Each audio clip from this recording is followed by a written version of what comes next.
Following his re-election last week, Russian President Vladimir Putin will reportedly make a trip to China, reciprocating his Chinese counterpart who made Moscow the first stop of his new presidential term last year. And eyes are also on whether this could also lead to a potential summit between Russia and North Korea. Our Moon Hye-ryeon has the details. Russian President Vladimir Putin will travel to China for talks with Xi Jinping in May.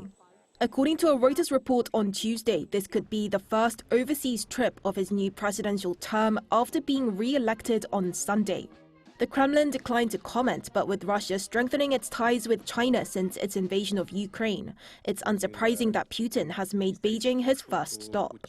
Xi also visited Russia for his first overseas trip following the start of his third consecutive term in March last year, with the reciprocated gesture set to come after Putin's formal inauguration around May 7th.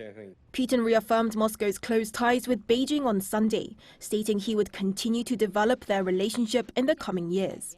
The two leaders have met over 40 times, with the most recent meeting in October, when Putin was the guest of honor at China's Belt and Road Summit in Beijing.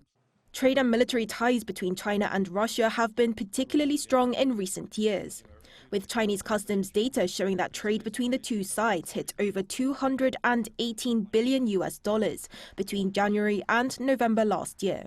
The Chinese Foreign Vice Minister also confirmed the strength of bilateral ties by claiming them to be the best in history during a visit to Moscow last month. Attention is also on whether Putin will be visiting North Korea, with observers predicting that such a trip could come in the second half of the year. Following the North Korea-Russia summit in September last year, Pyongyang's foreign minister visited Moscow in January to discuss another potential visit. A Kremlin spokesperson said that Putin's schedule for a visit to North Korea is being coordinated through diplomatic channels, but there were no plans to visit before and immediately after the presidential election. Analysts suspect that Putin is treading carefully amid reports of an arms trade between the two sides that violate UN Security Council resolutions. Moon Hye-ryeon, Arirang News.